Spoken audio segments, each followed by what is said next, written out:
Bonjour à tous les amis de cette page Facebook, à vous tous qui écoutez régulièrement chaque semaine les nouvelles vidéos que je publie sur la Facebook, aussi sur YouTube, ou que vous pouvez aussi retrouver sur notre site de CDLR. C'est vrai que j'ai choisi de venir avec à vous dans la simplicité.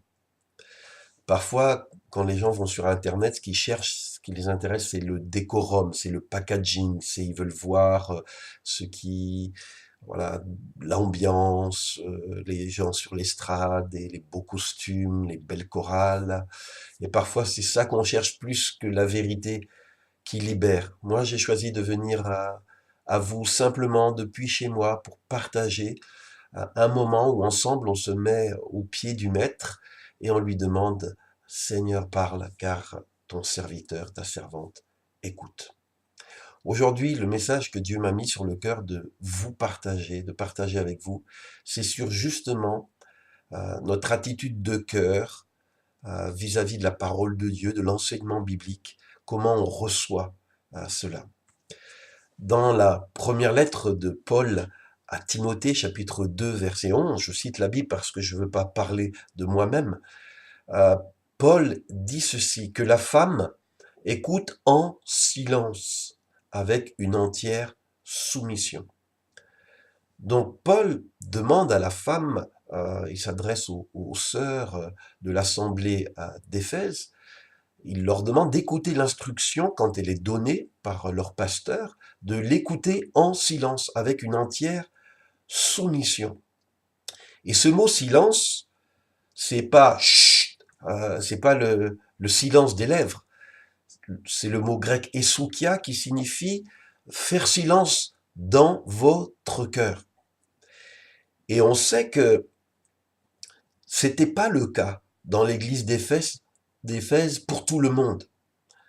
Quand Timothée, qui était le pasteur placé par Paul pour diriger l'église d'Éphèse pendant cette période-là, eh bien quand il enseignait, quand il prêchait la parole, certaines femmes ne recevaient pas avec un cœur bien disposé, mais étaient en train de combattre, de s'opposer à ce que leur pasteur enseignait. Comment ça se fait? Eh bien, on apprend par les autres textes bibliques que malheureusement, c'était aussi encore le cas aujourd'hui, qu'il n'y a pas simplement des gens bien disposés, il y a aussi des faux enseignants, des faux apôtres, des faux prophètes, des mauvais ouvriers. Paul en parle comme des loups féroces qui cherchent toujours à s'introduire dans les communautés chrétiennes pour y semer le trouble. Et on lit dans 2 Timothée chapitre 3 qu'il y avait certains opposants à l'enseignement et à la doctrine de Paul qui avaient réussi à s'introduire dans les maisons des chrétiens d'Éphèse et en particulier à prendre au piège, Timothée dit, Paul dit dans 2 Timothée 3, prendre au piège des femmes faibles qui n'avaient pas une foi solide. Donc, des faux enseignants sont venus, ils se sont introduits dans les maisons, et en particulier, ils ont jeté leur dévolu sur certaines brebis faibles, des sœurs faibles, qui n'avaient pas une foi solide, et ils ont endoctriné ces femmes pour les faire entrer en opposition au leadership de leur pasteur Timothée, mais aussi de leur apôtre Paul. Et donc, ces femmes, euh, quand l'enseignement biblique, l'enseignement dans l'Église était donné, elles ne le recevaient pas dans une attitude de silence de cœur, mais elles le recevaient dans une attitude de contestation. Elles contestaient dans leur cœur ce qui était enseigné et peut-être le manifestaient ouvertement, peut-être en disant je suis pas d'accord, voilà. Ou si elles le faisaient pas pendant la réunion, elles le faisaient en aparté par derrière. Ces femmes, ces chrétiennes, à Éphèse, étaient donc passées d'un statut d'étudiant, c'est ce qu'on devrait, c'est ce statut qu'on a tous, moi le premier, devant la parole de Dieu. Nous sommes des étudiants. J'aborde la parole de Dieu pas comme quelqu'un qui sait, mais quelqu'un qui veut savoir. Eh bien, ces femmes, elles étaient passées d'un statut d'étudiante à un statut de maître. Et le statut de maître, c'est celui qui pense, qui sait déjà.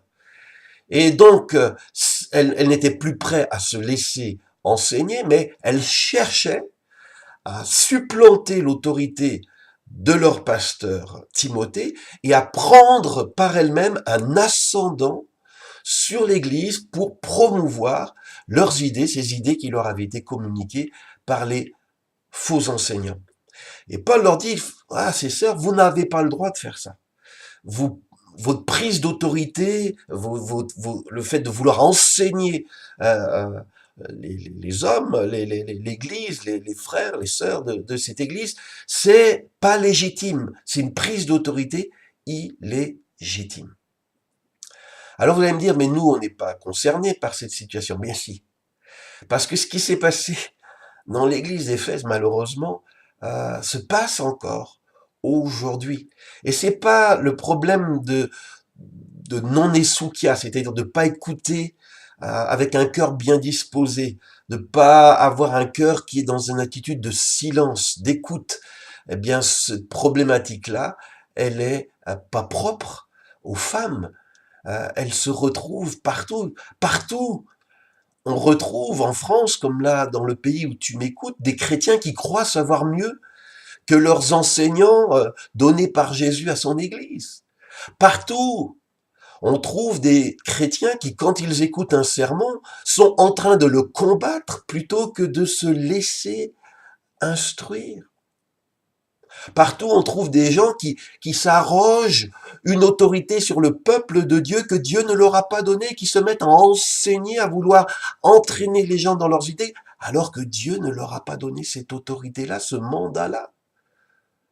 Aujourd'hui, encore comme du temps de Paul, comme à Éphèse, nous trouvons des gens qui sont pas prêts à se laisser enseigner, mais qui par contre sont toujours prêts à enseigner les autres.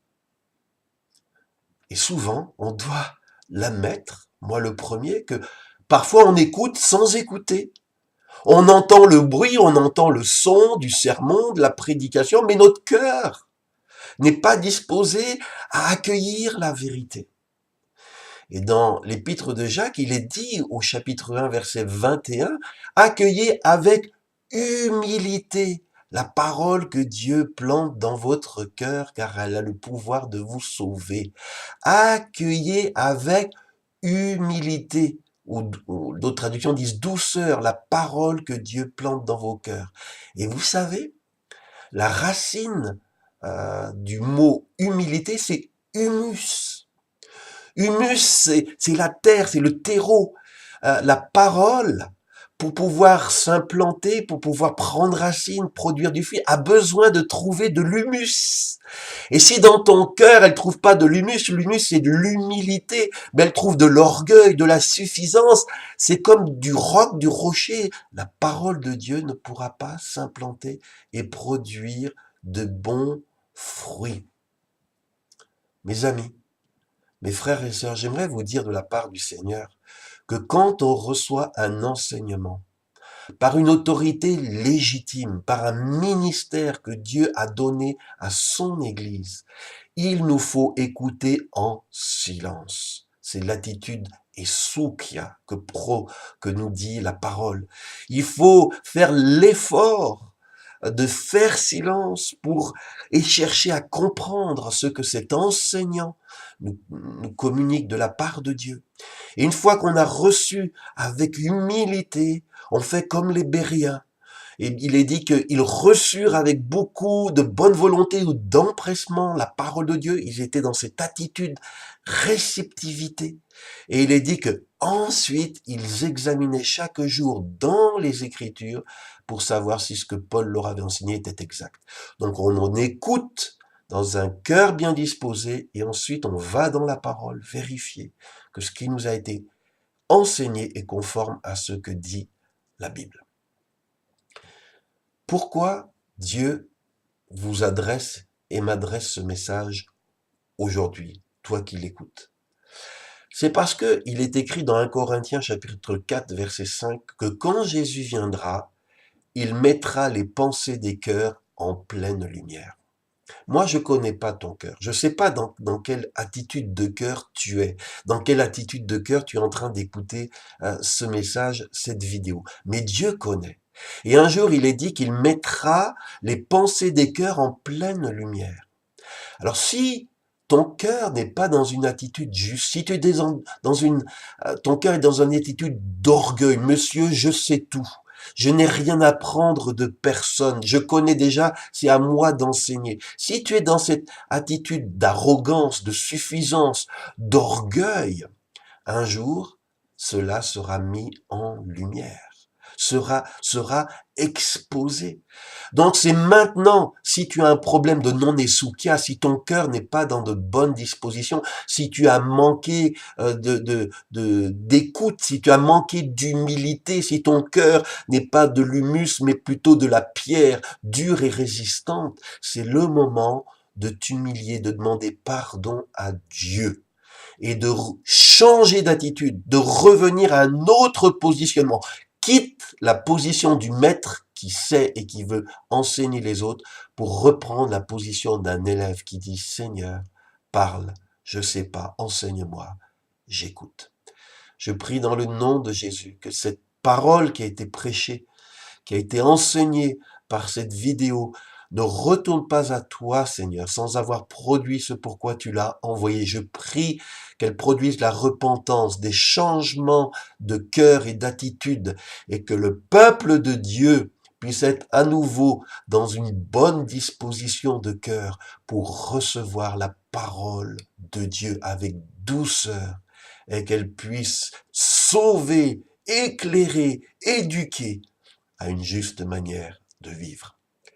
C'était donc ma vidéo pour publier ce vendredi. Je vous dis à la semaine prochaine pour une autre vidéo. Je vais partir 3 semaines en mission Pérou. Merci de prier pour moi. Et même si je serai loin de la France, j'essayerai autant que possible de publier une vidéo vendredi prochain. À bientôt.